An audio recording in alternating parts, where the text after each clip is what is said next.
Hello friends, welcome back to GK Prince Academy. तो हम लोग डिस्कस कर रहे थे घटना चक्र बुक के केबीएस एग्जाम के पीआरटी प्रैक्टिस सेट का, और उसका हम लोग देख रहे थे। इसमें अगर हम देखें तो 5 प्रैक्टिस सेट हो चुका है। आज के इस वीडियो में हम देखेंगे प्रैक्टिस सेट नंबर 6, जो कि आपके एग्जाम्स के लिए बहुत ही महत्वपूर्ण होगा। और पीआरटी एग्जाम में अगर देखें तो 180 क्वेश्चन टोटल पूछे जाने हैं। तो इसमें जो है पार्ट वाइज इसमें जो है टोटल 180 क्वेश्चन है, उसको हम एक एक करके देखने वाले हैं। ठीक है, तो ये वीडियो आपके लिए बहुत ही इंपॉर्टेंट है जिन लोगों का पीआरटी का पेपर है। तो इस समय भी जो है ज़रूरत यही है कि प्रैक्टिस सेट ज़्यादा से ज़्यादा करिए। तो वीडियो को एंड तक देखिएगा, और वीडियो पसंद आए तो लाइक ज़रूर करिएगा। तो चलिए स्टार्ट करते हैं वीडियो को। पहला भाग है इंग्लिश का, और हम इंग्लिश के क्वेश्चन को देखेंगे। इसका पिछला मैंने प्लेलिस्ट बना दिया, आप चैनल पेज पर जाइए, आपको प्लेलिस्ट वहाँ पे मिल जाएगा। आप लोग इसके पिछले वाले जो है प्रैक्टिस सेट को ज़रूर देखिएगा। ठीक है, तो पहला जो क्वेश्चन इसमें जो दिए गए हैं वो पैसे से दिया गया है। इस पैसेज को पढ़िएगा आप लोग, और हम क्वेश्चन की तरफ चलते हैं। पहला क्वेश्चन दिया गया है कि इम्पोर्ट हेयर मीन्स, मतलब कि इम्पोर्ट का मतलब क्या है, इसमें ये बताना है। तो आप अगर जब इस पैसेज को पढ़ेंगे तो इम्पोर्ट शब्द का जो महत्व जो है क्या कहते हैं कि अर्थ निकल के आएगा, वो इम्पोर्टेंस से होगा, यानी कि इसका अर्थ होगा महत्व। ठीक है, तो आंसर इसका क्या हो जाएगा, सी पार्ट हो जाएगा, importance. Next question, so long as soul and body are together means, मतलब कि ये जो लिखा हुआ है so long as soul and body are together, इसका मतलब क्या है, इसका बताना है। तो इस पैसेज को पढ़ेंगे तो ये जो पंक्ति दी गई है, ये इसका अर्थ है कि जो है so long as we are alive. ठीक है, आंसर इसका क्या हो जाएगा, ए पार्ट हो जाएगा, so long as we are alive. Next question है डिलीवरेंस इम्प्लाइज, डिलीवरेंस जो है किस पर इम्प्लाइज, तो डिलीवरेंस का मतलब होता है फ्रीडम ऑफ आवर कंट्री, यानी कि इंडिया में फ्रॉम द ब्रिटिश डोमिनेशन, तो उसको हम कहते हैं डिलीवरेंस। ठीक है, तो आंसर इसका हो जाएगा B part, freedom from the British domination, तो उसको हम क्या कहेंगे, डिलीवरेंस कहेंगे। तो आंसर इसका बी पार्ट करेक्ट हो जाएगा। नेक्स्ट क्वेश्चन है people hide their own sentiments before an important person.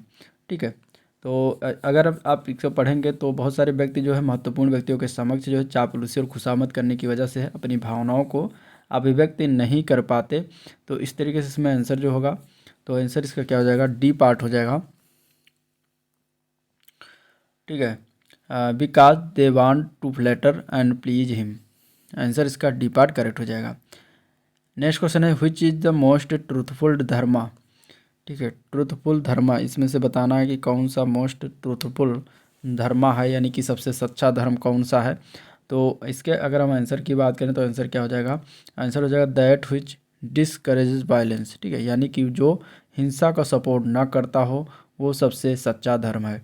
तो करेक्ट आंसर क्या हो जाएगा, बी पार्ट करेक्ट हो जाएगा। ठीक है, next question, the antonym of agile, agile का हमें एंटोनिम बताना है। तो इसका मतलब होता है फुर्तीला। ठीक है, क्या अर्थ होता है इसका, फुर्तीला, और इसका हमें विलोम शब्द बताना है। फुर्तीला का विलोम हो जाएगा आलसी, और इसमें से अगर ऑप्शन की बात करें तो कौन सा ऑप्शन सही है, तो इसमें अगर हम ऑप्शन की देखेंगे तो स्लो जो लिखा हुआ ये इसका जो है विलोम शब्द हो जाएगा, स्लो। ठीक है, नेक्स्ट क्वेश्चन में हमें बताना है एंटोनिम।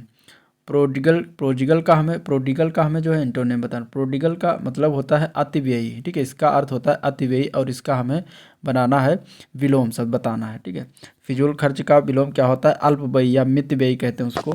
तो इसमें से अगर देखा जाए तो फ्रूगल मीन्स होता है मितव्ययी, कम खर्चा करने वाला, तो इसका विलोम हो जाएगा सी पार्ट फ्रूगल। अगला क्वेश्चन है what is the meaning of indigent. ठीक है, इंडिजेंट का हमें मीनिंग अर्थ बताना है, क्या मतलब होता है। तो मीनिंग की अगर हम बात करें, इंडिजेंट मीन्स होता है निर्धन। ठीक है, गरीब। तो इंडिजेंट का अर्थ क्या होता है, निर्धन गरीब, और इसका अर्थ हो जाएगा तात्पर्य इसका पुअर से होगा, पुअर मीन्स भी होता है गरीब। अगला question, pick out the right option which express meaning of the word disposition का हमें पर्यायवाची बताना है। डिस्पोजिशन का पर्यायवाची क्या होगा। ठीक है, अब इसमें देखा जाए तो पर्यायवाची की अगर हम बात करें तो डिस्पोजिशन मीन्स क्या होता है, इसका मतलब कि वंस नेचर ऑफ टेम्पर, यानी कि मन और चरित्र के विशेष गुण को हम कहते हैं डिस्पोजिशन। तो इसमें अगर हम देखा जाए तो इसका राइट आंसर क्या हो जाएगा, इसका मतलब हो जाएगा one's nature of temper. Answer इसका सी पार्ट दिया गया है, जो कि यही लिखा हुआ है, आंसर इसका सी पार्ट करेक्ट हो जाएगा। The noun form of adjective rare, rare का नाउन फॉर्म बताना है। रेयर मीन्स क्या होता है, रेयर मीन्स होता है दुर्लभ। अब रेयर रेयर में दुर्लभ होता है, तो इसका नाउन फॉर्म की बात करेंगे तो नाउन फॉर्म बन जाएगा इसका रेयरिटी, जो कि दिया गया है डी पार्ट में रेयरिटी। तो ये इसका हो जाएगा नाउन ठीक है, नाउन, और इस रेयरिटी का हो जाएगा अनोखापन। इसका मतलब क्या हो जाएगा, अनोखापन, जो कि रेयर का नाउन फॉर्म ये दिया गया है। ठीक है, रेयरली जो दिया गया है ये एक क्रिया विशेषण शब्द है। ये बातें होगी। अब अगला प्रश्न हिंदी से है, उसको देखते हैं। वर्णमाला में स्पर्श व्यंजनों की संख्या कितनी है? तो वर्णमाला में स्पर्श व्यंजन की टोटल संख्या जो है वो 25 है, जो कि ए पार्ट में दिया गया है। कौन कौन से स्पर्श व्यंजन है? तो पहले तो इसमें का वर्ग आता है, फिर जो है चा वर्ग आता है, ठीक है, टा वर्ग है, ता वर्ग है, और इसके बाद आता है पावर। अब इसमें का वर्ग में कितने जो है वर्ण है? तो इसमें है टोटल 5। ठीक है, इसी तरीके से चा वर्ग में भी जो है टोटल 5 हैं। ठीक है, टा वर्ग में भी जो है 5 हैं, सॉरी टा वर्ग में 4 हैं। ठीक है, 4 हैं।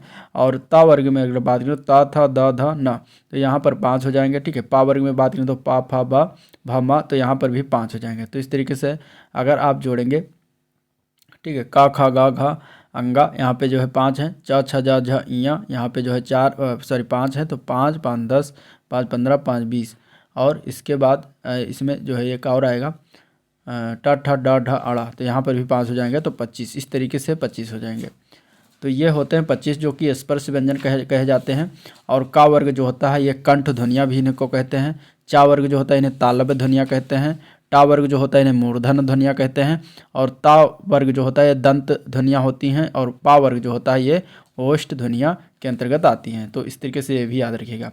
अगला प्रश्न, संज्ञा का भेद इसमें से कौन सा एक नहीं है? तो संज्ञा के अगर हम भेद के संबंध में अगर हम बात करेंगे तो इसमें अगर देखा जाए तो टोटल 5 भेद माने गए हैं। पहला है व्यक्तिवाचक संज्ञा, दूसरा है जातिवाचक संज्ञा, तीसरा है भाववाचक संज्ञा, ठीक है, चौथा आता है समूहवाचक संज्ञा, और पांचवा आता है द्रव्यवाचक संज्ञा। तो ये 5 प्रकार के संज्ञा का भेद या संज्ञा के प्रकार होते हैं। इसमें से निजवाचक जो दिया गया है ये जो है संज्ञा का भेद नहीं होता। तो आपका आंसर जो होगा यही सी पार्ट हो जाएगा। अगले प्रश्न में हमें बताना है हिंदी में कितने लिंगों का प्रयोग होता है? तो हिंदी में 2 भेद होते हैं लिंग के। ठीक है, तो आंसर इसका बी पार्ट हो जाएगा 2। पहला है पुल्लिंग और दूसरा होता है स्त्रीलिंग। ठीक है, तो इस तरीके से 2 भेद जो होते हैं वो हिंदी में प्रयोग किया जाता है या होता है। तो ये आपका आंसर इसमें हो जाएगा बी पार्ट 2। नेक्स्ट क्वेश्चन, दिए गए वाक्यों में नित्य एक वचन में प्रयोग होने वाला कौन सा शब्द इनमें से नहीं है? तो नित्य एक वचन में प्रयोग होने वाले जो शब्द हैं वो है पानी, भीड़, लोहा, दूध, पीतल, सोना, चांदी, जनता, घी, ठीक है, आकाश है, वर्षा है, दल है, झुंड है, टोली, ये सब जो है एक वचन हमेशा में प्रयोग किए जाते हैं।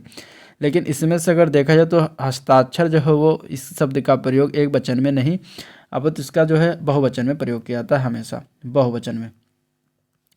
तो आंसर आपका इसमें सी पार्ट हो जाएगा। बहुवचन में क्या हस्ताक्षर का प्रयोग करते हैं। और नित्य अगर देखा जाए बहुवचन में प्रयोग होने वाले शब्द, तो बहुवचन में आंसू प्रयोग किया जाता है, ठीक है, लोग, प्राण है, दर्शन है, समाचार, ये सब क्या है बहुवचन में प्रयोग किए जाने वाले शब्द हैं।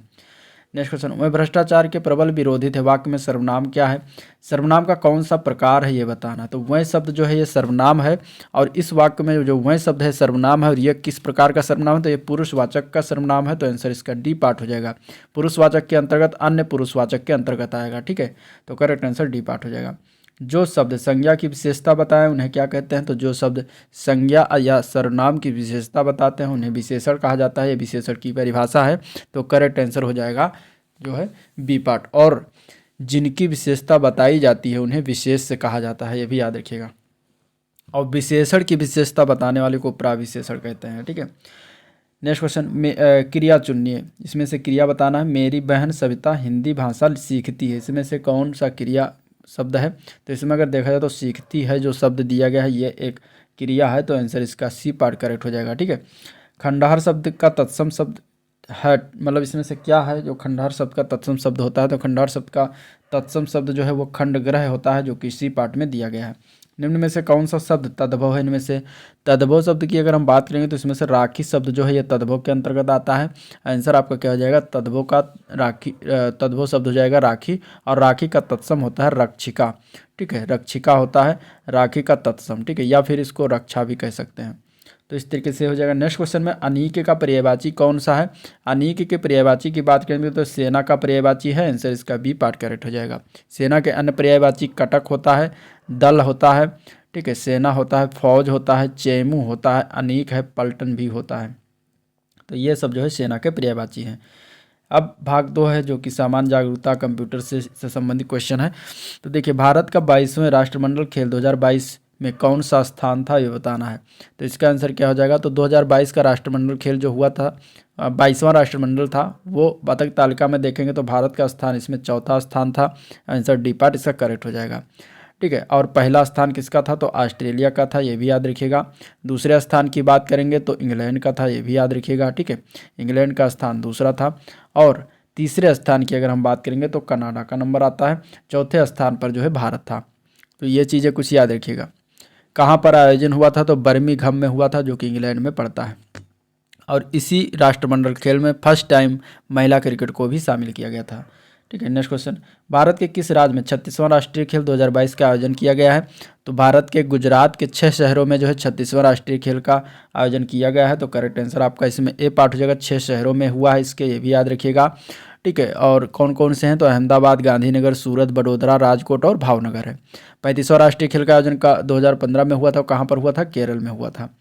ठीक है, नेक्स्ट क्वेश्चन, अप्रैल 2022 में किसे वर्ष 2021 के 31वें सरस्वती सम्मान के लिए चुना गया है, तो अप्रैल 2022 में हिंदी के वरिष्ठ कवि एवं लेखक हैं प्रोफेसर रामदरस मिश्र जिन्हें जो है 31वां सरस्वती सम्मान के लिए जो है चुना गया है। तो आंसर इसका हो जाएगा सी पार्ट। और इनकी जो है कविता है मैं तो यहाँ हूँ, मैं तो यहाँ हूँ, इसके लिए जो है इन्हें चुना गया है। ठीक है, मैं तो यहाँ हूँ, इसके लिए इन्हें जो है ये चुना गया है। तो ये भी याद रखिएगा।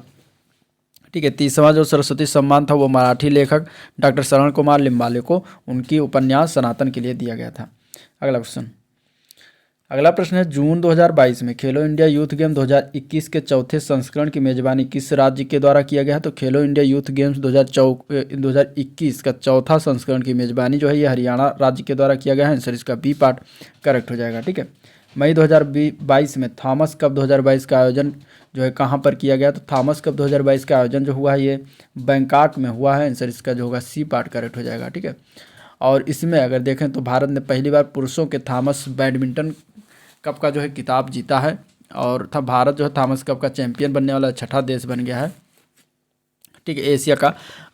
इसके बाद इंडोनेशिया ने सर्वाधिक 14 बार जो है थॉमस कप जीता है। ठीक है, तो ये भी याद रखिएगा। नेक्स्ट क्वेश्चन है, पादशाह नामक पुस्तक के जो है लेखक किस मुगल सम्राट के बारे में लिखे गए, ये बताना है। ठीक है, तो पादशाह नामक पुस्तक जो है ये मुगल सम्राट शाहजहां के बारे में इसमें लिखा गया है। आंसर इसका सी पार्ट करेक्ट हो जाएगा। इस पुस्तक को अब्दुल हमीद लाहौरी के द्वारा लिखा गया है। ठीक है, औरंगाबाद में बीबी का मकबरा जो है निम्नलिखित में से किस मुगल सम्राट की पत्नी की याद में बनाया गया है, तो औरंगाबाद में जो बीबी का मकबरा बना हुआ औरंगजेब ने अपनी पत्नी दिलरस बानो की याद में बनवाया था। तो आंसर इसका सी पार्ट हो जाएगा औरंगजेब। ठीक है, दिलरस बानो को रबिया उद दौरानी के नाम से भी जाना जाता है और इसका निर्माण ताजमहल की आकृति पर किया गया था। कैल्शियम हाइड्रोक्साइड का सामान्य नाम क्या होता है, कैल्शियम हाइड्रोक्साइड का सामान्य नाम इसको बुझा चूना भी कहते हैं। आंसर इसका बी पार्ट हो जाएगा। इसका फार्मूला होता है CaOH का होल ट्वाइस। ठीक है, क्या होता है CaOH का होल ट्वाइस, जो कि याद रखिएगा। इसका जो है ये क्या है, ये फार्मूला है। ठीक है, ये एक अकार्बनिक यौगिक है, ये भी याद रखिएगा। नेक्स्ट क्वेश्चन, रेशम के फाइबर निम्नलिखित में से किससे बने होते हैं, तो रेशम के फाइबर जो है प्रोटीन से बने होते हैं। आंसर इसका ए पार्ट हो जाएगा प्रोटीन। ठीक है, प्रोटीन के बने होते हैं। नेक्स्ट क्वेश्चन है, भारत के संविधान का अनुच्छेद 40 किससे संबंधित, तो भारत के संविधान का अनुच्छेद 40 जो है ग्राम पंचायतों के गठन से संबंधित है। तो आंसर इसका सी पार्ट करेक्ट हो जाएगा। ठीक है, अगला प्रश्न निम्नलिखित में से उस विकल्प का चयन करना है। ये देखिए रीजनिंग से क्वेश्चन है संबंधित।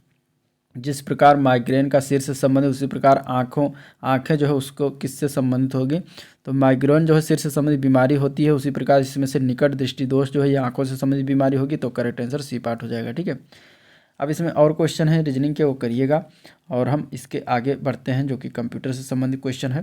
पहला कंप्यूटर से संबंधित क्वेश्चन है कि कंप्यूटर में बहुत तीव्र होते हैं और उनमें आश्चर्यजनक स्मृतियाँ होती हैं, फिर भी वह सिर्फ एक ही चीज़ याद रखते हैं। निम्नलिखित में से वह क्या है, तो इसमें अगर देखा जाए तो इसका करेक्ट आंसर क्या हो जाएगा कि तो कंप्यूटर सिर्फ 1 व 0 का क्रम जो होता है इसको याद रखता है, सीक्वेंस को याद रखता है। तो आंसर इसका क्या हो जाएगा, सी पार्ट हो जाएगा, 1 व 0 के क्रम। अगला क्वेश्चन, अगला प्रश्न है वीडियो कॉन्फ्रेंसिंग क्या है, वीडियो कॉन्फ्रेंसिंग बताना है। तो वीडियो कॉन्फ्रेंसिंग की अगर हम बात करेंगे तो दो या दो से अधिक स्थानों पर स्थित व्यक्तियों के मध्य जो है टेलीकॉम टेक्नोलॉजी जो होती है उसके माध्यम से एक ही समय पर वीडियो तथा ऑडियो ब्रॉडकास्टिंग के द्वारा जो है कम्युनिकेशन संभव कराना वीडियो कॉन्फ्रेंसिंग कहलाता है। ठीक है, तो दूर संचार प्रौद्योगिकी का प्रयोग करते हुए वीडियो कॉल का परिचालन या फिर दूरबीन प्रौद्योगिकी का प्रयोग करते हुए वीडियो कॉन्फ्रेंस, तो ये गलत हो जाएगा। आंसर जो होगा इसका ए पार्ट करेक्ट हो जाएगा। अगला इसमें क्वेश्चन है इंटरनेट का स्टैंडर्ड प्रोटोकॉल क्या है, ये बताना है। इंटरनेट का स्टैंडर्ड प्रोटोकॉल की बात करेंगे तो TCP IP होता है। आंसर इसका ए पार्ट करेक्ट हो जाएगा। ठीक है, MS वर्ड में बहुविध शब्दों, लाइनों, पैराग्राफों का चयन कौन सी कुंजी अर्थात की प्रयोग करके किया जा सकता है, तो इसमें से अगर हम बात करेंगे तो कंट्रोल की के द्वारा MS वर्ड में बहुविध शब्दों, लाइनों और पैराग्राफों का चयन किया जा सकता है। तो कंट्रोल की इसका आंसर हो जाएगा। Answer D part. किसी विशेष समय में डेटाबेस को डेटा को क्या कहते हैं, डेटाबेस के डेटा को क्या कहते हैं, तो किसी विशेष समय में डेटाबेस के डेटा को एक्सटेंशन कहा जाता है, जो कि बी पार्ट में दिया गया है। अब शिक्षा और नेतृत्व पर दृष्टिकोण से संबंधित क्वेश्चन है। तो देखिए, पियाजे का विकासात्मक सिद्धांत के परिप्रेक्ष्य में निम्नलिखित में से कौन सा आरेख विकास के समुचित रूप से स्पष्ट करता है, इसमें से बताना है। ठीक है, तो देखिए इस तरीके से दिया गया है, पियाजे का विकासात्मक सिद्धांत के बारे में दिया गया है।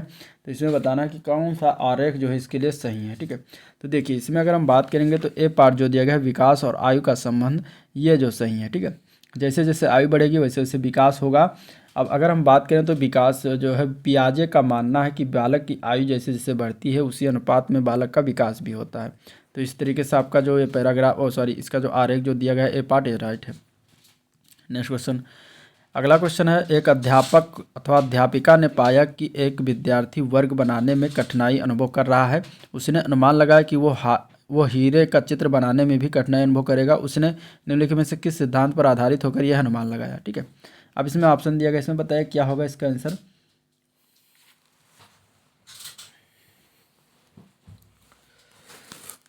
तो इसमें अगर हम आंसर की बात करें तो देखिए, अध्यापक और अध्यापिका ने पाया है कि एक विद्यार्थी वर्ग बनाने में कठिनाई अनुभव कर रहा है। उसने जो है अनुमान लगाया कि वो हीरे का चित्र बनाने में भी जो है कठिनाई अनुभव करेगा। तो ये विकास एक व्यवस्थित क्रम में होने की प्रवृत्ति से संबद्ध है और इस सिद्धांत के आधारित होकर उसने यह अनुमान लगाया। ठीक है, तो अगर हम करेक्ट आंसर की बात करेंगे तो इसका आंसर क्या हो जाएगा। आंसर इसका हो जाएगा विकास एक व्यवस्थित क्रम में होने की प्रवृत्ति से संबद्ध है। तो आंसर इसका ए पार्ट करेक्ट हो जाएगा। अगला प्रश्न है, मानवीय विकास में आनुवांशिकता एवं परिवेश की भूमिका के संदर्भ में निम्नलिखित में से कौन सा कथन जो है समुचित है। तो इसमें से अगर देखा जाए तो कौन से कथन है, तो देखिए ये दिया गया है, परिवेश की भूमिका लगभग स्थिर सी रहती है जबकि आनुवांशिकता का प्रभाव परिवर्तित हो सकता है। तो ये गलत है, ये नहीं होता। ठीक है, इस तरीके से नहीं होता। व्यवहारवाद के सिद्धांत पर आया मानवीय विकास में प्रकृति की भूमिका निर्धारित है, नहीं, गलत है ये भी। सी पार्ट है, विकास के विभिन्न क्षेत्रों में आनुवांशिकता और प्रवेश का सापेक्षिक प्रभाव परिवर्तनशील होता है। तो ये राइट पार्ट इसका हो जाएगा सी पार्ट। ठीक है, सामाजिकरण के संदर्भ में विद्यालयों के पास प्रायः जो है प्रच्छन्न एवं पाठचर्या विद्यमान रहती है जिसमें निहित है। क्या निहित है इसमें से बताना है। चारों ऑप्शन दिए गए हैं। तो इसमें से अगर देखा जाए तो अंतःक्रिया व सामग्री द्वारा विद्यालयों में प्रस्तुत किए जाने वाले सामाजिक भूमिकाओं से संबद्ध अनौपचारिक संकेत जो होते हैं वो विद्यमान रहती है। तो आंसर इसका बी पार्ट करेक्ट हो जाएगा। ठीक है, क्या हो जाएगा इसका आंसर, बी पार्ट करेक्ट हो जाएगा। निम्नलिखित में से कौन सा निहितार्थ पियाजे के संज्ञानात्मक विकास के सिद्धांत से नहीं निकाला जा सकता। तो इसमें अगर देखा जाए तो आंसर हो जाएगा शाब्दिक शिक्षण की आवश्यकता जो होती है पियाजे के संज्ञानात्मक सिद्धांत से नहीं निकाला जा सकता इस तरीके से। बाकी इसमें बच्चों की अधिगमनात्मक तत्परता के प्रति संवेदनशीलता, वैयक्तिक भेदों की स्वीकृति, खोजपूर्ण अधिगम, ये सारे पियाजे के संज्ञानात्मक विकास के सिद्धांत से निकालते हैं। तो करेक्ट आंसर डी पार्ट हो जाएगा। अगला प्रश्न निम्नलिखित में से कौन सा कोहेलबर्ग के नैतिक विकास के चरणों का लक्षण है। इसमें से लक्षण कौन सा है। लक्षण की अगर हम बात करेंगे तो इसका आंसर क्या हो जाएगा, सभी संस्कृतियों से संबद्ध चरणों की सार्वभौम श्रृंखला जो होती है कोहेलबर्ग के नैतिक विकास से संबंधित है। ठीक है, तो करेक्ट आंसर जो होगा वो क्या हो जाएगा, सी पार्ट इसमें हो जाएगा। कोहेलबर्ग के अगर हम बात करें तो मानव एक सामाजिक प्राणी है, अतः वो अपने समाज के व्यवहार के अनुसार जो है आचरण करता है। तो आंसर इसमें सी पार्ट राइट है। नेक्स्ट क्वेश्चन, अगला क्वेश्चन है, किस प्रकार कक्षा में जो है वास्तविक संसारिक समस्याओं से संबद्ध जटिल परियोजनाओं पर कार्य करते हुए अध्यापक व छात्र एक दूसरे के अनुभव से परस्पर ग्रहण करते रहते हैं। तो सामाजिक रचनात्मक जो कार्यक्रम होता है कक्षा होता है, उसमें वास्तविक सांसारिक समस्या से संबंधित जटिल परियोजनाओं पर कार्य करते हुए अध्यापक व छात्र जो होते हैं एक दूसरे के अनुभव से परस्पर जो है ग्रहण करते रहते हैं। तो यहाँ पे आंसर जो हो जाएगा रिक्त स्थान पर सामाजिक एवं रचनात्मक करेक्ट हो जाएगा। नेक्स्ट क्वेश्चन है, प्रगतिशील शिक्षा के संदर्भ में समान शैक्षिक अवसर से अभिप्राय है कि सभी छात्र क्या होते हैं। तो प्रगतिशील शिक्षा के संदर्भ में समान शैक्षिक अवसर से अभिप्राय है कि सभी छात्र ऐसी शिक्षा पाएं जो उनके लिए अनुकूलतम हो तथा उनके भविष्य के कार्यों में जो है सहायक हो। ठीक है, तो इसमें अगर देखा जाए तो ये सही, ये जो दिया गया है जाति पंथ रंग भेद छत्र धर्म होते हुए समान शिक्षा प्राप्त गलत है। समान शिक्षा पाने के बाद भी क्षमताओं को सिद्ध करें, ये भी गलत है। अब इसमें अगर देखा जाए तो आंसर इसके बिना किसी भेदभाव के समान पद्धतियों सामग्रियों से शिक्षा प्राप्त करें। ठीक है, और इसके अगर हम आंसर की बात करेंगे तो राइट आंसर क्या हो जाएगा, राइट आंसर इसका हो जाएगा डी पार्ट, ऐसी शिक्षा पाएं जो उनके लिए अनुकूलतम हो तथा उनके भविष्य के कार्यों में सहायक हो। तो करेक्ट आंसर इसका डी पार्ट करेक्ट है। अगला प्रश्न, अगला क्वेश्चन है, भाषा विकास में के संदर्भ में निम्नलिखित में से कौन सा क्षेत्र पियाजे के द्वारा कम कर आंका गया है। तो भाषा विकास के क्षेत्र में पियाजे की अगर हम बात करेंगे तो कौन से प्रकार को जो है कम आंका गया है, तो ये है सामाजिक अंतःक्रिया। सामाजिक अंतःक्रिया को जो है पियाजे के द्वारा कम आंका गया इस क्षेत्र को। तो आंसर बी पार्ट करेक्ट हो जाएगा।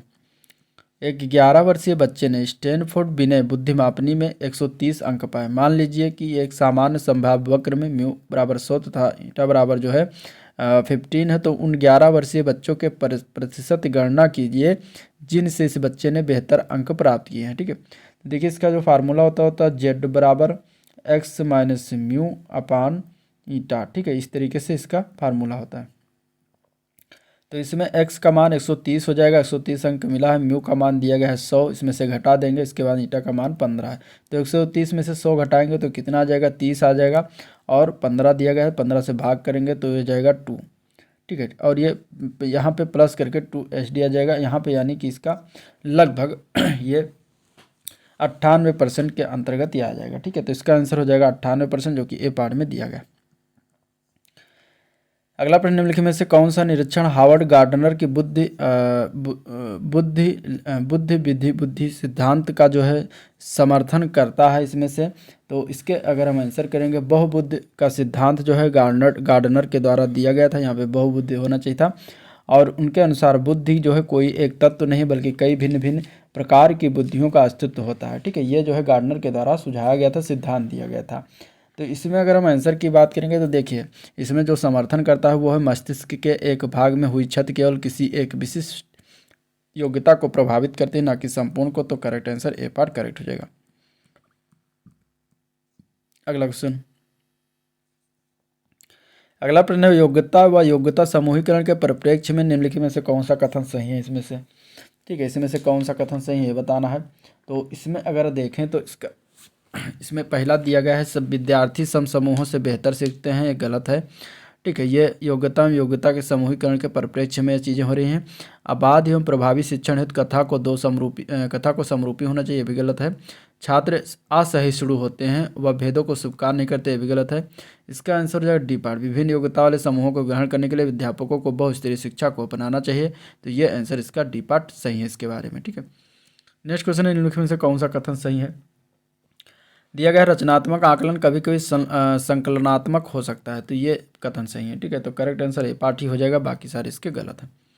अगला क्वेश्चन, एक अध्यापक अथवा अध्यापिका को किसी भी विषय की अपनी अबोधनात्मकता को प्रतिबिंबित करते हुए संकल्पनात्मक मानचित्र का निर्माण करने को कहता है। तो वो किस प्रकार का इसमें बात करेगा, तो वो जो है रचनात्मक आकलन कर रहा है। किस प्रकार का आकलन कर रहा है, वो रचनात्मक आकलन कर रहा है। आंसर इसका बी पार्ट करेक्ट है। निम्नलिखित में से कौन सा ब्लूमबर्ग के पुनर्संशोधित वर्गीकरण में जो है मूल्यांकन के क्षेत्र को इसमें से प्रदर्शित करता है। देखिए इसमें अगर हम बात करें तो बेंजामिन ब्लूम के वर्गीकरण में संज्ञानात्मक उद्देश्य, भावात्मक उद्देश्य, मनोशारीरिक उद्देश्य समाहित होता है। संज्ञानात्मक उद्देश्य के अंतर्गत सबसे बाद में उस नवीन ज्ञान का मूल्यांकन करना कि यह जो है सभी क्षेत्रों में लाभदायक है कि नहीं। ठीक है, ब्लूम के वर्गीकरण में संशोधित रूप एंडरसन और कृतवाल ने दिया था, जिसके में मूल्यांकन के संदर्भ में उन्होंने कहा था कि विश्लेषण करने के पश्चात उसका मूल्यांकन करना कि जिस उद्देश्य से उसकी प्राप्ति की गई है वह उस उद्देश्य की प्राप्ति कर रहा है या नहीं। ठीक है, तो इसका पता हम मूल्यांकन करके कर सकते हैं। ठीक है, तो इसका पता हम कैसे कर सकते हैं, मूल्यांकन करके कर सकते हैं। तो इसमें अगर आंसर की बात करेंगे तो एक समाधान की तार्किक सुसंगतता का परीक्षण करना होता है। तो आंसर इसका बी पार्ट करेक्ट हो जाएगा। अगला प्रश्न, वंचित शिक्षार्थियों के साथ व्यवहार करने के संदर्भ में अध्यापक अथवा अध्यापिका को निम्नलिखित मूल्यों में से किस में विश्वास व्यक्त करना चाहिए। तो इसमें अगर देखा जाए तो ए पार्ट है छात्रों की सफलता है तो व्यक्तिगत उत्तरदायित्व इसका होता है। तो आंसर इसका ए पार्ट करेक्ट हो जाएगा। निम्नलिखित में से किस पद्धति का उपयोग करते हुए हकलाने की समस्या से निपटा जा सकता है। तो इसमें अगर देखेंगे तो प्रवर्धित वाक्य जो होता है ये इस समस्या से निपटा जा सकता है। ये एक प्रवर्धित वाक्य की पद्धति का उपयोग करते हुए हकलाने की जो समस्या होती है उससे निपटा जा सकता है। तो आंसर इसका बी पार्ट करेक्ट हो जाएगा। सीखने में असक्त यानी कि डिसेबल्ड बच्चों के संदर्भ में तत्काल संबद्धता प्रदान करना, सहयोग पर बल देना, गैर अधिगमनात्मक तकनीकी जैसी तत्काल सूचनात्मक बुद्धिपूर्वक गवेषण और सामग्री प्रबंधन का उत्तोलन निम्नलिखित में से किस प्रारूप से संबंधित है। तो इसमें से अगर देखा जाए तो कौन सा प्रारूप है वो बताना है। इसमें से ऑप्शन इधर दिया गया है। ठीक है, ये दिया गया है। ठीक है, संग्रथित अधिगम या फिर हस्तक्षेपी अधिगम या फिर उपचारात्मक प्रत्युत्तर या फिर अधिगम का सार्वभौमिक प्रारूप। तो इसमें कौन सा आंसर इसका राइट है। तो आंसर इसका ए पार्ट है। संग्रथित अधिगम जो है इसके संबंधित है। तो आंसर इसका क्या हो जाएगा, ए पार्ट करेक्ट हो जाएगा। ठीक है, नेक्स्ट क्वेश्चन है, एक समावेशी कक्षा वो है जहाँ पर क्या होता है, किसको हम समावेशी कक्षा कह सकते हैं। तो जहाँ पर अध्यापक प्रत्येक अधिगमकर्ता के लिए पूर्व व सार्थक अधिगमनात्मक अनुभव है तो परिवेश का निर्माण करते हैं, वो एक समावेशी कक्षा का निर्माण होता है वहाँ पर। तो आंसर इसका जो होगा वो जो है डी पार्ट करेक्ट हो जाएगा। ठीक है, अगला प्रश्न देखते हैं, निम्नलिखित में से कौन सा प्रदत्त कार्य प्रतिभाशाली विद्यार्थी के लिए उपयुक्त है, इसमें से ये बताना है। ठीक है, देखिए तो विभिन्न विषयों को ध्यान में रखते हुए विज्ञान की एक नई आदर्शात्मक पुस्तक का निर्माण करना प्रतिभाशाली विद्यार्थियों के लिए जो उपयुक्त प्रदत्त कार्य होता है इनमें से। तो आंसर इसका जो हो जाएगा वो सी पार्ट करेक्ट हो जाएगा। ठीक है, अगला प्रश्न, इसमें से विद्यालय छोड़ने वाले विद्यार्थियों की नियंत्रण की दृष्टि से सरकारी संगठनों का द्वारा जो है संस्था के स्तर पर विभिन्न उपाय किए गए हैं। ठीक है, निम्नलिखित में से कौन सा कारण जो है स्तर से जुड़ा है जिसके कारण बच्चे जो है विद्यालय छोड़ देते हैं। तो इसमें से इसका राइट आंसर क्या हो जाएगा। राइट आंसर की बात करेंगे तो जो बच्चे अनिवार्य पाठ्यचर्या को स्वीकार नहीं कर पाते उनके लिए जो है विकल्पात्मक पाठ्यचर्या का न होना इस कारण जो है छोड़ देते हैं। ठीक है, अधिगम अक्षमताएं क्या हैं। अधिगम अक्षमताओं की अगर हम बात करेंगे तो देखिए अधिगम अक्षमताओं की बात करेंगे तो सामान्य या उससे अधिक बुद्धि लब्ध वाले बच्चों में भी पाई जाती है अधिगम अक्षमताएं। तो आंसर इसका सी पार्ट करेक्ट हो जाएगा। ठीक है, समस्या समाधान प्रायः उन विद्यालयों में सफल है जहाँ पर परिवर्तन अथवा लचीली पाठ्यचर्या है। तो आंसर ए पार्ट करेक्ट हो जाएगा। संज्ञानात्मक प्रशिक्षुता और शैक्षिक संवाद को अगर हम बात करेंगे तो आंसर हो जाएगा कि शैक्षिक संवाद जो था अधिगम को एक सामाजिक गतिविधि के रूप में ग्रहण करते हैं। तो correct answer A part correct. ठीक है, नेक्स्ट क्वेश्चन है, जो अध्यापिका अपने विद्यार्थियों की त्रुटियों में सुधार करना चाहती हैं वो उसके लिए जो है निम्नलिखित में से कौन सा समुचित मार्ग इसमें से उचित है। तो इसमें से अगर हम बात करेंगे आंसर तो आंसर हो जाएगा सी पार्ट। उसे उन त्रुटियों में का संशोधन करना चाहिए जो सामान्य अर्थ अथवा अवबोधनात्मकता के में हस्तक्षेप करती हैं। तो आंसर इसका सी पार्ट करेक्ट है। ठीक है, निम्नलिखित में से कौन सा कौशल भावात्मक बुद्धि से संबंध नहीं है इसमें से।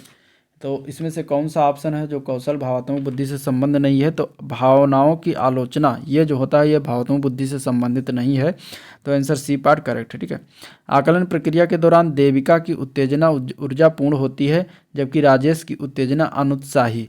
तो उन दोनों के भावात्मक अनुभवों का अंतर जो है किससे संबंधित है यह बताना है। तो इसके अगर हम आंसर की बात करेंगे तो इन दोनों की जो है भावात्मक अनुभव का अंतर की अगर हम बात करेंगे तो करेक्ट आंसर हो जाएगा सी पार्ट, अनुकूलन के स्तर से संबंधित होता है। ठीक है, भारत सरकार ने प्राथमिक विद्यालयों के लिए मध्याह्न भोजन योजना प्रारंभ की है। निम्नलिखित में से कौन सा अभिप्रेरणात्मक सिद्धांत इस योजना का जो है समर्थन करता है? तो इसमें से देखा जाए तो वो है मानवीय अभिप्रेरणात्मक सिद्धांत, जो कि इस योजना का समर्थन करता है। तो आंसर डी पार्ट करेक्ट हो जाएगा। बच्चों के व्यवहार को समझने के लिए विद्यार्थियों के घर के वातावरण का महत्वपूर्ण स्थान है तथा इससे प्राप्त सूचना को प्रभावशाली शिक्षा शास्त्र के निर्माण से जोड़ा जा सकता है। यह तथ्य अधिगम के किस सिद्धांत से संबंधित है? तो यह तथ्य जो दिया गया है अधिगम की, अगर हम बात करेंगे तो पारिस्थितिक सिद्धांत से संबंधित है। आंसर बी पार्ट करेक्ट हो जाएगा। कक्षा में ध्यान न देने वाले बच्चे से व्यवहार करने के लिए कौन सा उपाय जो है सर्वाधिक लाभकारी हो सकता है? इसमें से तो इसमें से अगर हम देखेंगे तो बच्चे को उस जगह बैठाना जहां पर सबसे कम ध्यान भंग हो सके, ये जो है लाभकारी हो सकता है। ठीक है, तो आंसर इसका बी पार्ट करेक्ट हो जाएगा। यदि कक्षा में जो कुछ पढ़ाया जा रहा है वो विद्यार्थी को समझ में ना आ रहा तो अध्यापक को क्या करना चाहिए? तो अध्यापक को इसकी दूसरे तरीके से व्याख्या करनी चाहिए। तो आंसर इसका क्या हो जाएगा? ए पार्ट करेक्ट हो जाएगा। ठीक है, कक्षा में प्रभावकारी संचार में क्या बाधा नहीं होगा? तो कक्षा में अगर हम देखा जाए प्रभावकारी संचार में अगर हम बात करेंगे तो इसमें से वो कथन जो श्रोताओं को अपने अपने परिणाम निकालने की छूट देता है, ये बाधा नहीं बनेगा। आंसर इसका डी पार्ट करेक्ट हो जाएगा। कक्षा के माहौल के विशेष संदर्भ में सुनने का एक मुख्य अवयव क्या है? तो कक्षा के माहौल के विशेष संदर्भ में समझना और याद रखना, ये एक अच्छा मुख्य अवयव सुनने का हो सकता है। तो आंसर इसका डी पार्ट करेक्ट है। विद्यार्थी आपत्तिजनक व्यवहार को रूपांतरित करने के लिए अत्यधिक प्रभावकारी विधि कौन सी है? विद्यार्थी के आपत्तिजनक व्यवहार को रूपांतरित करने के लिए इसमें से अगर देखा जाए तो उसकी प्रभावकारी जो विधि है उसके आपत्तिजनक व्यवहार के कारणों को मालूम करना और उसका इलाज करना, यह प्रभावकारी विधि होता है। यदि विद्यार्थी कक्षा में पढ़ाया जा रहे विषय को समझ ना पा रहे हैं तो अध्यापक को कक्षा में क्या करना चाहिए? तो अध्यापक को कक्षा में अगर हम बात करें तो विषय को उपयुक्त उदाहरणों से समझाना चाहिए, जो कि ए पार्ट में दिया गया है। ठीक है, शिक्षा संस्था में शिक्षा की गुणवत्ता का महत्वपूर्ण संकेतक क्या है? तो शिक्षा संस्था में शिक्षा की गुणवत्ता के महत्वपूर्ण संकेतक है पाठ्य पुस्तक और अध्यापन सामग्री जो है अधिगम सामग्री। तो आंसर सी पार्ट करेक्ट है। शिक्षा पर कोठारी आयोग रिपोर्ट का शीर्षक क्या था? तो शिक्षा पर कोठारी आयोग रिपोर्ट का शीर्षक था शिक्षा और राष्ट्रीय विकास। आंसर सी पार्ट करेक्ट हो जाएगा। समाकलित शिक्षा अवधारणा किसने प्रस्तुत की थी? तो समाकलित शिक्षा की अवधारणा जो है श्री अरविंदो के द्वारा प्रस्तुत किया गया था। तो आंसर डी पार्ट इसका करेक्ट है। नवोदय स्कूलों का संस्थापन किसके लिए किया गया है? तो इसमें से अगर हम आंसर की बात करेंगे तो ये किया गया है ग्रामीण क्षेत्रों में अच्छी शिक्षा प्रदान करने के लिए, जो कि ए पार्ट में दिया गया है। ठीक है, अगला क्वेश्चन है शिक्षा की किंडरगार्टन प्रणाली किसके द्वारा जो है संगठित की गई थी? तो ये शिक्षा की जो किंडरगार्टन प्रणाली है ये फ्रोबेल के द्वारा संगठित किया गया था। तो आंसर बी पार्ट इसका करेक्ट हो जाएगा। नई शिक्षा नीति का मुख्य प्रयोजन क्या है? तो नई शिक्षा नीति के मुख्य प्रयोजन की बात करें तो सभी को शिक्षा का समान अवसर प्रदान करना, ये नई शिक्षा नीति के मुख्य प्रयोजन है। ठीक है, परिवार किसकी मुख्य एजेंसी है? तो परिवार अगर हम बात करेंगे तो अनौपचारिक शिक्षा की मुख्य एजेंसी होती है। तो आंसर डी पार्ट है इसका। शिक्षा का लक्ष्य मुख्यतः क्या होना चाहिए? तो शिक्षा का लक्ष्य की अगर हम बात करें तो विद्यार्थियों को व्यवहारिक जीवन की चुनौतियों का सामना करने के लिए तैयार रहना चाहिए। तो करेक्ट आंसर जो होगा वो ए पार्ट करेक्ट हो जाएगा। ठीक है, स्कूल स्तर की शिक्षा की गुणवत्ता मुख्यतः किस पर निर्भर करती है? तो स्कूल स्तर की शिक्षा की गुणवत्ता की अगर हम बात करेंगे तो ये अध्यापक की शिक्षा की गुणवत्ता पर निर्भर करती है। तो करेक्ट आंसर बी पार्ट हो जाएगा। नैतिक विकास के एक महत्वपूर्ण सिद्धांत को किसने प्रस्तुत किया था?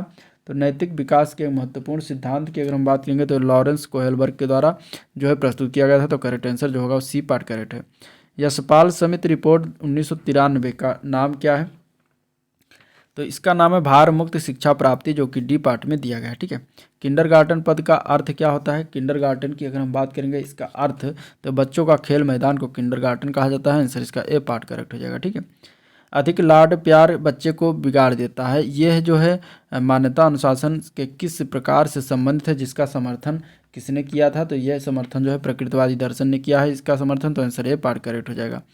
अन्वेषण उपागम किस पर आधारित है? अन्वेषण उपागम की अगर हम बात करेंगे तो ये किस पर आधारित होता है? तो ये होता है पूछताछ भावना पर आधारित। आंसर सी पार्ट इसका करेक्ट हो जाएगा। ठीक है, परिचर्चा जो है किसका प्रकार है? परिचर्चा की अगर हम बात करेंगे तो ये विचार विमर्श विधि का प्रकार होता है। आंसर इसका डी पार्ट करेक्ट है। निम्न में से कौन तरल क्रिस्टलीय बुद्धि के प्रतिमान के प्रतिपादक इसमें से थे? तो उनका नाम क्या है ये बताना है। तो उनका नाम था कैटल। ठीक है, कैटल महोदय थे। आंसर डी पार्ट करेक्ट हो जाएगा। क्रिया प्रसूत अधिगम सिद्धांत का प्रतिपादन किसने किया था? तो ये किया गया था स्किनर के द्वारा। आंसर ए पार्ट करेक्ट है। कोयलर अपने प्रयोग से यह सिद्ध करना चाहते थे कि अधिगम क्या है। तो कोयलर अपने प्रयोग से सिद्ध करना चाहते कि समग्र अधिगम जो है समग्र परिस्थिति का प्रत्यक्षीकरण है। आंसर इसका डी पार्ट करेक्ट हो जाएगा। नेक्स्ट क्वेश्चन है, किसने पाठ्य योजना की पंचपद प्रणाली प्रतिपादित किया है। तो उनका नाम क्या है। तो उनका नाम है हर्बर्ट। आंसर इसका सी पार्ट करेक्ट है। ठीक है। निम्नलिखित में ग्रंथियों के आधार व्यक्तियों के विभिन्न प्रकारों की चर्चा जो है किसने की है। तो इसमें से अगर देखा जाए तो बी पार्ट जो है कैनन के द्वारा किया गया है। ठीक है। सृजनात्मकता मौलिक परिणामों को अभिव्यक्त करने की मानसिक प्रक्रिया है और यह कथन किसका है। तो इसके अगर हम आंसर की बात करें तो यह कथन क्रो एवं क्रो का है, जो कि ए पार्ट में दिया गया है। ठीक है। B.F. स्किनर के अनुसार बच्चे में भाषा का विकास होता है, किस प्रकार होता है। तो बच्चों में भाषा का विकास जो होता है वो अनुकरण एवं प्रबलन के फलस्वरूप होता है, जो कि बी पार्ट में दिया गया है। तो बी पार्ट इसका राइट हो जाएगा। ठीक है। मूल प्रवृत्तियों के 14 प्रकार से किसने वर्गीकृत किया है। तो मूल प्रवृत्तियों को 14 प्रकार से वर्गीकृत किया है। उनका नाम क्या है। उनका नाम है मैकडूगल, जो कि आंसर सी पार्ट इसका करेक्ट है। अगला प्रश्न है, किसी दूसरी वस्तु की अपेक्षा एक वस्तु पर चेतना का केंद्रीकरण अवधान है। यह कथन किसका है। तो यह कथन जो है ये कहा गया है डम्बिल के द्वारा। आंसर इसका डी पार्ट करेक्ट हो जाएगा। निम्नलिखित में से किसका नाम सुजनन शास्त्र के पिता के से जुड़ा हुआ है। तो नाम क्या है उनका। तो उनका नाम है गाल्टन। आंसर इसका सी पार्ट करेक्ट है। ठीक है। अब देखते हैं तो इसमें टा वर्ग का उच्चारण स्थान क्या है। ठीक है। टा वर्ग का उच्चारण स्थान, अभी इसका पहले क्वेश्चन में हिंदी के बात किया था। तो अब इसमें टा वर्ग का उच्चारण स्थान जो होता है वो मूर्धा होता है। आंसर इसका सी पार्ट हो जाएगा। ठीक है। मूर्धा। अब इसमें टा ठा डा ढा अड़ा ये पांचों आते हैं जो कि टा वर्ग के उच्चारण स्थान होते हैं। ठीक है। अगला प्रश्न, संज्ञा से विशेषण बना शब्द है। संज्ञा से विशेषण शब्द की अगर हम बात करें तो भय जो शब्द है एक संज्ञा है और इससे जो विशेषण बनता है वो बनता है भयानक, जो कि सी पार्ट में दिया गया है। तो करेक्ट आंसर होगा सी पार्ट। ठीक है। दिए गए विकल्पों में से कौन सा जो है स्त्रीलिंग शब्द है। लड़का, कुर्सी, शेर और पेड़, इसमें से कौन सा एक शब्द है जो स्त्रीलिंग है यह बताना है। ठीक है। स्त्रीलिंग शब्द की अगर हम बात करेंगे इसमें से तो कुर्सी शब्द जो है स्त्रीलिंग के अंतर्गत आएगा। आंसर इसका जो होगा वो बी पार्ट हो जाएगा। बाकी सारे पुल्लिंग है। बिंदु का बहुवचन क्या होता है। बिंदु का बहुवचन बताना है। तो बिंदु के बहुवचन की अगर हम बात करेंगे तो बिंदु शब्द जो है का एक वचन और बहुवचन रूप समान होता है। तो यहाँ पे बिंदु का बहुवचन बिंदु ही होगा। तो आंसर सी पार्ट इसका करेक्ट हो जाएगा। इनमें से संयुक्त सर्वनाम का कौन सा उदाहरण है। संयुक्त सर्वनाम की अगर हम बात करें तो कुछ ना कुछ जो है ये संयुक्त सर्वनाम का उदाहरण है। आंसर इसका डी पार्ट करेक्ट है। नेक्स्ट क्वेश्चन है, सभी चिट्ठियाँ डाक से भेजी गई, इसमें कर्ता क्या है। तो सभी चिट्ठियाँ डाक से भेजी गई, इस वाक्य में कर्ता की अगर हम बात करेंगे तो चिट्ठियाँ हो जाएगा। आंसर डी पार्ट करेक्ट है। ठीक है। किस वाक्य में संभावनार्थ क्रिया का प्रयोग किया गया है। तो इसमें से अगर देखा जाए तो देखिए संभावनार्थ क्रिया क्या है पहले तो जानिए। तो संभावनार्थ क्रिया जब वाक्य में किसी कार्य के होने की संभावना व्यक्त की जाए तो वहाँ पे संभावनार्थ क्रिया होती है। अब सी पार्ट देखते हैं, शायद मेरी लॉटरी लग जाए, तो इसमें एक संभावना व्यक्त की जा रही है। तो ये संभावनार्थ क्रिया का यहाँ पे प्रयोग किया गया है। ठीक है। अगला प्रश्न देखते हैं। अगला क्वेश्चन है, पथ का पर्यायवाची इनमें से कौन सा नहीं है। ठीक है।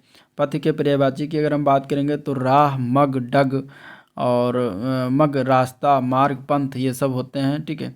और अडिग जो होता है ये जो पर्यायवाची अडिग जो है ये इसका पर्यायवाची नहीं होता। ठीक है।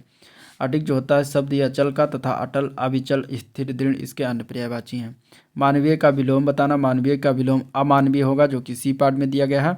नेक्स्ट क्वेश्चन है, निष्फल ना होने वाला, इसके लिए एक शब्द की बात कर रहा है। तो निष्फल ना होने वाले के लिए एक शब्द होता है अमोघ। ठीक है। अमोघ होता है। आंसर डी पार्ट करेक्ट हो जाएगा। कान का कच्चा होना मुहावरे का क्या अर्थ है। कान का कच्चा होना मतलब मुहावरे का अर्थ की अगर हम बात करेंगे तो इसका आंसर क्या हो जाएगा।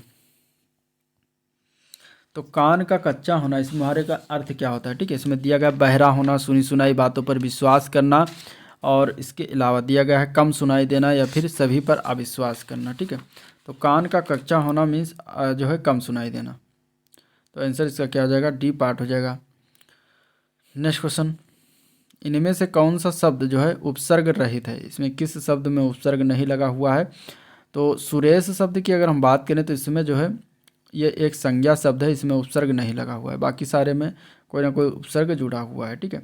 अब अगर देखें तो अत्यधिक में जो है अति उपसर्ग लगा हुआ है।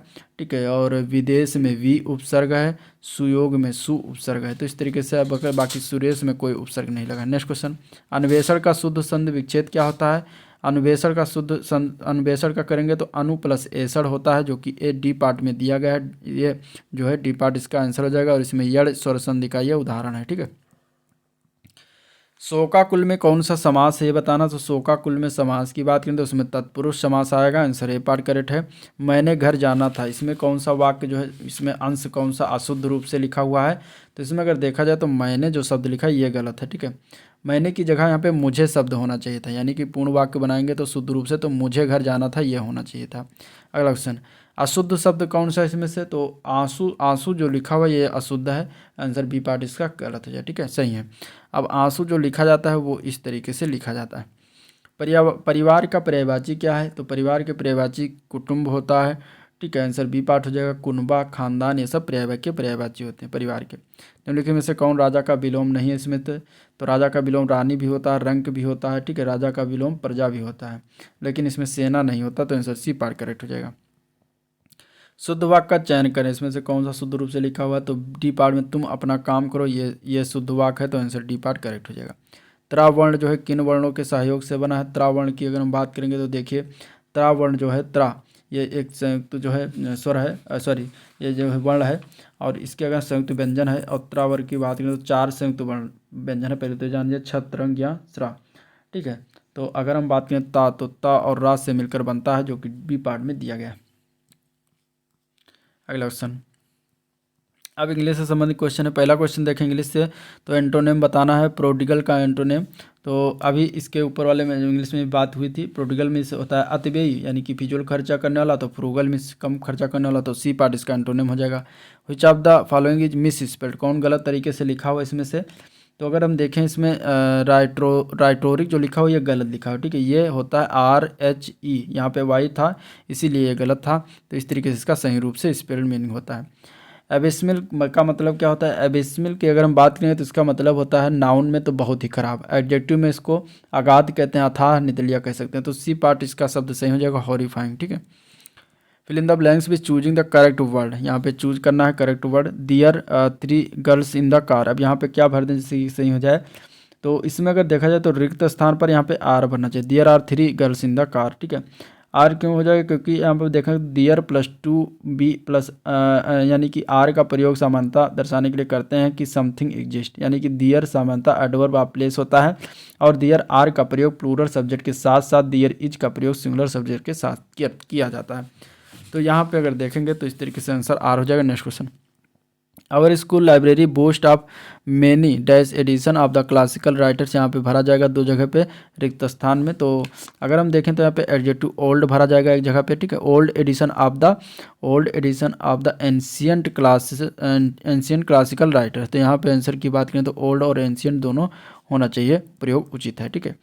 Change the sentence into passive voice, active voice में दिया गया है do you not understand my meaning, question mark लगा हुआ है, तो ये एक्टिव वॉइस में दिया है, इसका हमें पैसिव बनाना है, ठीक है।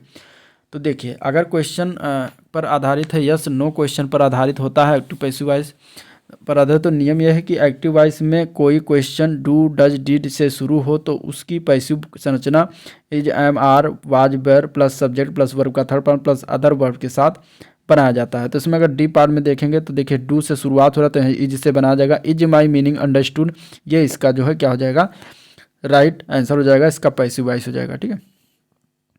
Fill in the blanks with choosing correct word, यहाँ पे करेक्ट वर्ड भरना है। I should have stopped them then and there but it never even to me that I should, यहाँ पे क्या भर दें जिससे कि करेक्ट हो जाए। तो रिक्त स्थान में इसमें अकर शब्द भरा जाएगा जो कि वर्ब होगा, और अकर की अगर हम बात करेंगे तो यहाँ पे इसका पास्ट फॉर्म भरा जाएगा जो कि अकर्ड हो जाएगा, मतलब कि प्रतीत हुआ, ठीक है। तो आंसर क्या हो जाएगा, बी पार्ट करेक्ट हो जाएगा।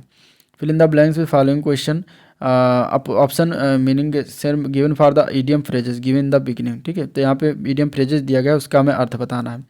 Choose the option that gives correct meaning. A blessing in disguise, ये एक प्रकार का ये ईडियम फ्रेजेस है, मुहावरा है, इसका हमें अर्थ बताना है।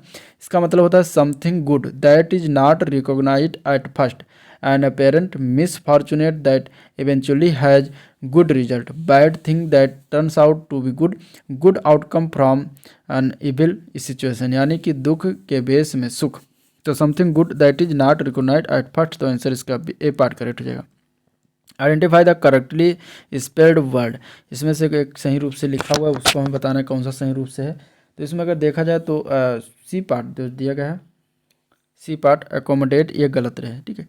एकोमोडेट की बात करें तो ये वर्तनी अशुद्ध है। इसके अगर हम आंसर शुद्ध की बात करेंगे तो ACCOMMODAT ये इसका शुद्ध रूप से होता है, जबकि यहाँ पे सिंगल एम लगा हो इसीलिए गलत हो जाएगा, बाकी सारे सही हैं। इसका अर्थ क्या होता है, इसका मतलब समायोजन करना, अनुकूल बनाना। ठीक है, next question, give the correct synonyms बताना है, यानी कि पर्यायवाची बताना है। असर्शन का पर्यायवाची, तो असर्शन मीन्स होता है अभिकथन।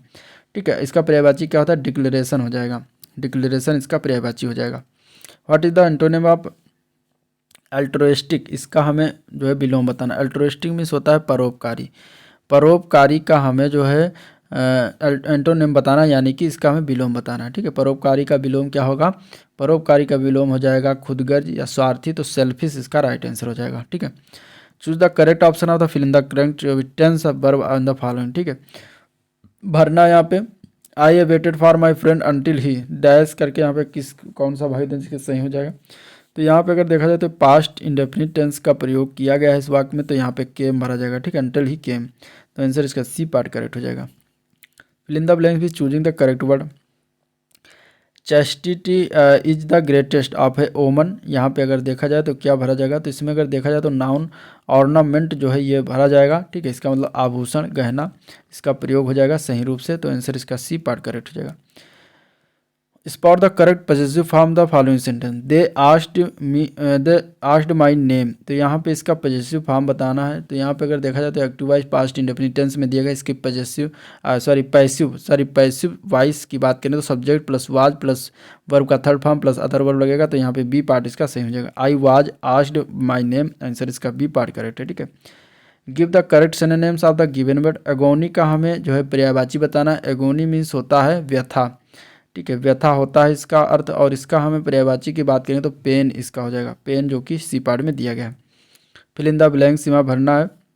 The experience of having climb to Mount Everest, Mount Everest change you dash, यहाँ पे भरना है, क्या भरेंगे, तो रिक्त स्थान में एडवर्ब कंप्लीटली भरा जाएगा जो कि बी पार्ट में दिया गया है। ठीक है, तो इसका आंसर क्या हो जाएगा, बी पार्ट हो जाएगा।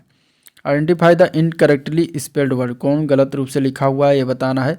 तो इसमें अगर देखा जाए गलत रूप में प्रमोशन, ठीक है, तो इसमें अगर देखा जाए गलत, तो ये एप्लीकेशन जो दिया गया है ये गलत है। ठीक है, ये अगर हम देखेंगे तो इसका शुद्ध रूप से क्या हो जाएगा, APPLICATION, इसका जो है शुद्ध रूप से होता है जो कि दिया गया है, तो आंसर बी पार्ट हो जाएगा। इसमें कौन गलत है 138 में, तो इसमें अगर देखा जाए तो डी पार्ट गलत लिखा हुआ। ठीक है, एक्नॉलेज ACKNOW, ठीक है, NOWLEDGE होना चाहिए, पर GE दिया गया जो कि गलत रूप से दिया गया। Fill in the blanks with choosing the correct word, यहाँ पे चूज करना है correct word. You are dash responsible for this condition, तो यहाँ पे क्या भरा जाएगा, तो यहाँ पे अगर देखेंगे तो रिक्त स्थान में जो है इम्पैटिक प्रोनाउन प्रयोग किया जाएगा, योरसेल्फ का आंसर सी पार्ट करेक्ट हो जाएगा। ठीक है, fill in the blank with choosing correct word. The dash object turn out to be a spin top, तो यहाँ पे क्या भरेंगे, तो रिक्त स्थान में यहाँ पे मूविंग भरा जाएगा। ठीक है, मूविंग जो कि एडजेक्टिव, इसका प्रयोग करना उचित रहेगा। ठीक है, अब आगे इसमें गणित क्वेश्चन है जिसको आप लोग करिएगा, हम इसके बाद देखते हैं पर्यावरण अध्ययन से संबंधित क्वेश्चन को। ठीक है, तो पहला क्वेश्चन पर्यावरण अध्ययन की बात करें तो पहला क्वेश्चन दिया गया है, एक नैसर्गिक आहार श्रृंखला में विभिन्न पोषण स्तरों का सही अनुक्रम क्या होगा। तो इसमें से अगर देखेंगे तो सबसे पहले स्वपोषी आएगा, फिर शाकाहारी आएगा, फिर मांसाहारी आएगा, फिर सर्वाहारी आएगा, इसके बाद में अपघटक आएगा। तो इस तरीके से आंसर इसका बी पार्ट करेक्ट हो जाए, ये जो है सही फॉर्म में होता है। ठीक है, निम्नलिखित में से कौन जैवमंडलीय पारिस्थितिक तंत्र में प्राथमिक उत्पादक है, तो स्वपोषी यानी कि स्वपोषण जिसको कहते हैं, ये क्या होता है, स्तर के उत्पादन को प्राथमिक उत्पादक कहा जाता है। ठीक है, मृत और सड़नशील कार्बनिक पदार्थ का अकार्बनिक मृदा पुष्टिकारक में परिवर्तित होना ये किनके द्वारा होता है, तो मृत और सड़नशील कार्बनिक पदार्थ का अकार्बनिक मृदा पुष्टिकारक में परिवर्तन जो है अपघटकों के द्वारा होता है, तो आंसर इसका सी पार्ट करेक्ट हो जाएगा। ठीक है, नेक्स्ट क्वेश्चन है, एक प्राकृतिक क्षेत्र की समानता है। एक प्राकृतिक क्षेत्र की समानता क्या होती है, तो जलवायु एवं प्राकृतिक वनस्पति एक प्राकृतिक क्षेत्र की समानता होती है, तो आंसर ए पार्ट करेक्ट है। निम्नलिखित में सुमेलित करना है। ठीक है, जो है वन दिया गया है, और वन इधर जीवाश्म दिया, जीवोम दिया गया, वनस्पति समूह दिया गया है। तो वन जो है किस प्रकार की बात करें, तो वन जो है वनस्पति समूह की बात करें तो कोलधारी वन के अंतर्गत आएगा, ये वनस्पति समूह के अंतर्गत आता है। सवाना जो है ये उष्णकटिबंधीय क्षेत्र के अंतर्गत होता है। मरुस्थलीय भाग जो है ये मरुस्थलीय भागों में जो है झाड़ियाँ और घासें पाई जाती हैं। टुंड्रा में अल्पाइन प्रकार के वनस्पति समूह थे, तो इस तरीके से ये मिलान हो जाएगा। अगला क्वेश्चन, जलोढ़ मैदानों में निम्नलिखित में से अधिवासों का कौन सा प्रतिरूप मिलता है? तो जलोढ़ मैदानों में अगर हम बात करेंगे तो इसका राइट आंसर क्या हो जाएगा? ठीक है, आंसर की बात करेंगे तो आंसर क्या हो जाएगा? आंसर हो जाएगा सी पार्ट, आयताकार प्रतिरूप मिलता है। निम्नलिखित में से कौन सा जैविक अनुक्रम प्रस्थाओं का जो है सही क्रम है इनमें से? तो इसमें से अगर देखा जाए तो सबसे पहले नगरीकरण, प्रवास, आस्थापन, प्रतिक्रिया और स्थिरीकरण, ये सही क्रम होता है, तो डी पार्ट इसका करेक्ट है। सघन सन्निवेश यानी कि बसाव पाया जाता है, कहाँ पर पाया जाता है सघन बसाव?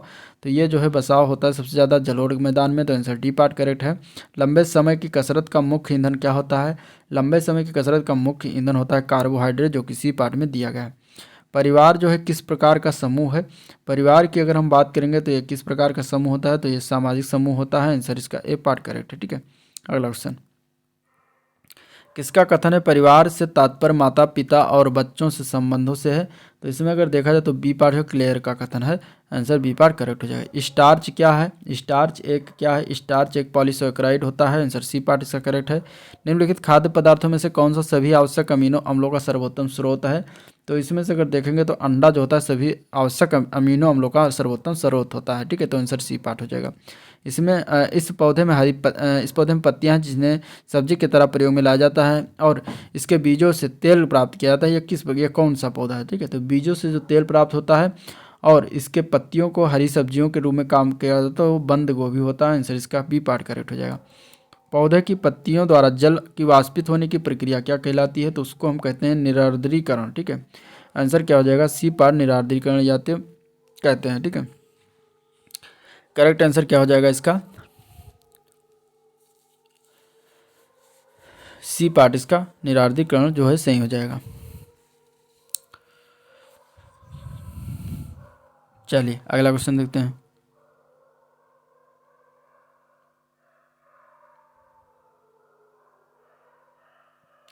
नेक्स्ट क्वेश्चन, जल में घुली निलंबित अशुद्धियों को अलग करने की प्रक्रिया जानी जाती है किसके द्वारा? तो ये आसोन विधि द्वारा होता है, तो आंसर सी पार्ट हो जाएगा आसोन। निम्नलिखित में से क्या परिवहन का सर्वाधिक तेज साधन है इसमें से? तो इसमें से अगर देखा जाए तो परिवहन का सर्वाधिक तेज साधन कौन सा है? ठीक है, निम्नलिखित में से क्या परिवहन का सर्वाधिक तेज साधन है? तो दिए गए विकल्पों में अगर देखेंगे तो एरोप्लेन जो है परिवहन का सर्वाधिक साधन हो जाएगा, तो आंसर सी पार्ट इसका करेक्ट है। स्कूल जाने वाले बच्चे निम्नलिखित में से किस परिवहन का उपयोग करते हैं? तो ये प्रयोग करते हैं इसमें से अगर देखा जाएगा तो कौन सा? तो बस का प्रयोग करते हैं, आंसर स्कूल बस आते हैं, आंसर सी पार्ट इसका बी पार्ट करेक्ट है। परिवार शिक्षा का कैसा अभिकरण है इसमें से? तो आंसर की बात करें तो सी पार्ट हो जाएगा। औपचारिक उपकरण और अनौपचारिक उपकरण दोनों होता है। सॉरी, परिवार जो शिक्षा का उपकरण होता है वो होता है अनौपचारिक उपकरण, तो आंसर इसका ए पार्ट करेक्ट है, परिवार शिक्षा का अनौपचारिक उपकरण होता है। अगला क्वेश्चन है बालक जो है भाषा रहन सहन के तरीके और संस्कार गुण सीखता है किसके द्वारा? तो बालक जो है भाषा रहन सहन के तरीके संस्कार के गुण जो है परिवार से सीखता है, तो आंसर इसका सी पार्ट करेक्ट हो जाएगा। ठीक है, तो आंसर क्या हो जाएगा? सी पार्ट इसका करेक्ट हो जाएगा। तो ये था आज का ओवरऑल वीडियो जिसको हम लोगों ने डिस्कशन किया, देखा। अगर वीडियो पसंद आया तो लाइक करिए, चैनल को फटाफट सब्सक्राइब करिए अगर सब्सक्राइब नहीं किया है तो, साथ ही साथ अपने दोस्तों में ज़्यादा शेयर भी कर दीजिएगा। ठीक है, तो वीडियो को एंड करते हैं, मिलते हैं नेक्स्ट वीडियो में, तब तक के लिए थैंक यू।